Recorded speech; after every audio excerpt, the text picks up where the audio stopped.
আসসালামু আলাইকুম। Real village cooking চ্যানেলে সবাইকে ওয়েলকাম জানাচ্ছি। আজকে আমি পাকা আম দিয়ে একটা নতুন রেসিপি বানিয়ে দেখাবো। খুব সহজ পদ্ধতিতে, স্পঞ্জের মতো নরম, মুখে দিলেই মিলে যাবে, এতটাই সুস্বাদু হয়। পাকা আম দিয়ে আজকে আমি কেক বানিয়ে দেখাবো।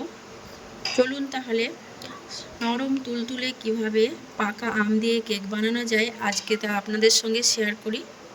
এখানে আমি পাকা আম নিয়ে নিয়েছি, একটা পাকা আম নিয়ে নিয়েছি। এর ছালগুলো বাদ দিয়ে এর ভেতরে থাকা পাল্প আমি বার করে নেব। আমি এইভাবে ছাল কেটে এর ভেতরে যে পাল্পটা আমি বার করে নিচ্ছি।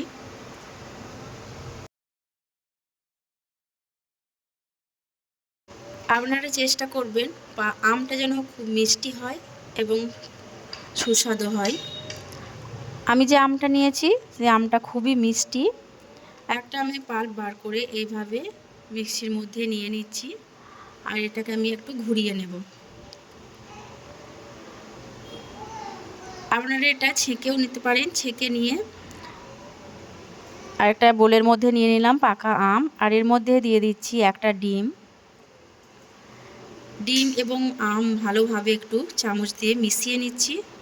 খুব ভালোভাবে মিশিয়ে নিতে হবে। যখন ভালোভাবে মেশানো হয়ে যাবে আমি এর মধ্যে কিছু ইনগ্রিডিয়েন্টস অ্যাড করব। দিয়ে দিচ্ছি এখানে চিনি, আর সামান্য লবণ দিলাম। চিনিটা আমি 3 টেবিল চামচ দিয়েছি। Baking powder, baking soda add করে দিলাম। আপনারা বেকিং সোডা, বেকিং পাউডার পরেও দিতে পারেন। ভ্যানিলা এসেন্স দিয়ে দিলাম 1 টেবিল চামচ, আর ভেজিটেবল অয়েল দিয়ে দিলাম 4 টেবিল চামচের মতো।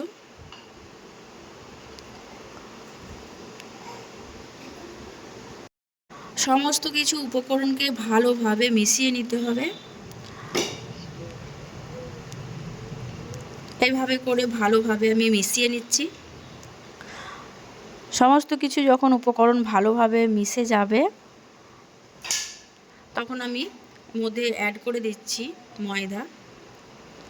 আমি হাফ বাটির থেকে একটু বেশি পরিমাণে ময়দা নিয়েছি। ময়দা এবং সমস্ত উপকরণ একসঙ্গে ভালোভাবে মিশিয়ে নিচ্ছি। এই পর্যায়ে খুব ভালোভাবে মেশাতে হবে, কোনো রকম দলা বেঁধে না থাকে। পাকা আম সিজন চলে যাওয়ার আগে আপনারা পাকা আম দিয়ে এই রেসিপিটা বানিয়ে নিতে পারেন। এই দেখুন, ঠিক এইরকম হবে থিকনেসটা, এরকম করেছি। এবার এখানে আমি একটা পাত্র নিয়ে নিয়েছি, যে পাত্রে আমি কেক বানাবো। আপনারা যে কোনো পাত্র নিতে পারেন, কেক বানানো মোল্ড নিতে পারেন। এর মধ্যে দিয়ে দিচ্ছি ভেজিটেবল অয়েল। অয়েলটা চারিদিকে ভালোভাবে লাগিয়ে নিচ্ছি, আর ওপর থেকে কিছু ময়দা ডাস্ট করে দেবো। এতে করে ভেতরে যে বাটার পেপার দেওয়া হয় সেটা না দিলেও চলবে। এইভাবে করে চারিদিকে ছিটিয়ে নিচ্ছি, এইভাবে করে। এবার এর মধ্যে আমি আমের মিশ্রণটা ঢেলে দেব। পুরো মিশ্রণটাই এর মধ্যে আমি ঢেলে দিচ্ছি। আমি এখানে কোনো রকম কালার ব্যবহার করি না। পাকা আম দিয়ে ঘরোয়াভাবে আমি এই রেসিপিটা বানিয়েছি। একটু ভালো করে একটু ঝাঁকুনি দিয়ে দিতে হবে যেন ভালোভাবে সেট হয়ে যায়। এবার আমি এখানে নিয়ে নিয়েছি একটা কড়াই, আর এর মধ্যে আমি লবণ দিয়ে দিয়েছি। আপনারা এর মধ্যে বালি দিয়েও বানাতে পারেন। আর এরকম একটা পাত্র বসিয়ে দিলাম, আর এর ওপরে আমি যে কেকের মোলটা রেখেছি এটা দিয়ে দিলাম। এবার আমি ঢাকনা দিয়ে ঢেকে রেখে দেবো প্রায় 15 থেকে 20 মিনিটের মতো। 15 থেকে 20 মিনিট পর আমি ঢাকাটা খুলে নেব।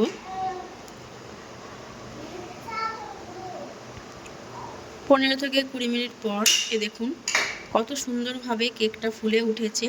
আর একটু চেক করে নিতে হবে, একটা টুথপিকের সাহায্যে এইভাবে আমি একটু চেক করে নিচ্ছি। এই দেখুন খুব সুন্দরভাবে কেকটা হয়ে গেছে, ভেতরে কোনো কাঁচা নেই। আমি এটাকে তুলে নেব।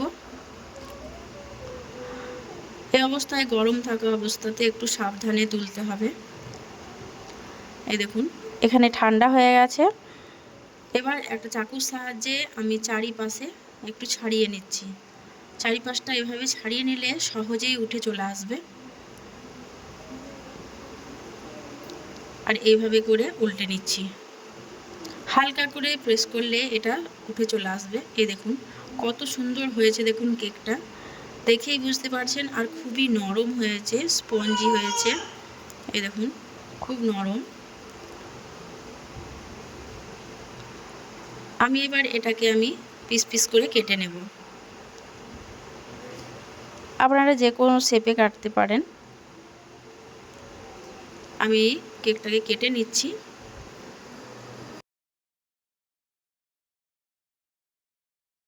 আমার চ্যানেলে পাকা আম দিয়ে অনেক রেসিপি আছে, আপনারা দেখতে পারেন আর বাড়িতে ট্রাই করতে পারেন। আমি এইভাবে বানিয়ে নিচ্ছি। আজকে পাকা আম দিয়ে, এই সুস্বাদু আম দিয়ে যে আমের কেকটা বানিয়েছি, এতটাই টেস্টি, এতটাই সুস্বাদু আর খুবই নরম, দেখেই বুঝতে পারছেন। এই দেখুন আমি একটু ভালোভাবে দেখিয়ে দিচ্ছি কতটা নরম হয়েছে। বাজার থেকে ভেজাল কেক না কিনে আপনারা বাড়িতে এইভাবে বানিয়ে রেখে দিতে পারবেন, 1 সপ্তাহ ধরে খেতে পারবেন। আর বাচ্চারা তো বায়না করলে বাড়িতে এভাবে বানিয়ে রেখে দেবেন, যখন খুশি ইচ্ছে মতো খাবে এবং টিফিনেও দিতে পারেন। ব্রেকফাস্টে অথবা টিফিনেও এইভাবে বানিয়ে খেতে পারবেন, বাচ্চারা খুব আনন্দ করে খাবে। আর এর মধ্যে পাকা আমের সুস্বাদু গন্ধ এতই ভালো লাগে। এই দেখুন কত সুন্দর হয়েছে, কালারটাও কত সুন্দর এসেছে, মুখে দিলেই মিলিয়ে যাবে, এতটাই সুস্বাদু হয়। তাহলে বন্ধুরা, আমার এই আজকের রেসিপি আপনাদের কেমন লাগলো অবশ্যই কমেন্টে জানাবেন। ভালো লাগলে চ্যানেলটা সাবস্ক্রাইব করে পাশে থাকার অনুরোধ রইল। এই দেখুন কতটা সুন্দর হয়েছে, দেখেই বুঝতে পারছেন। আমি একটা ভেঙে দেখাচ্ছি, এ দেখুন ভেতরটাও দেখুন কতটা সুন্দর। তাহলে আজকের এই রেসিপি আমি এখানেই শেষ করছি।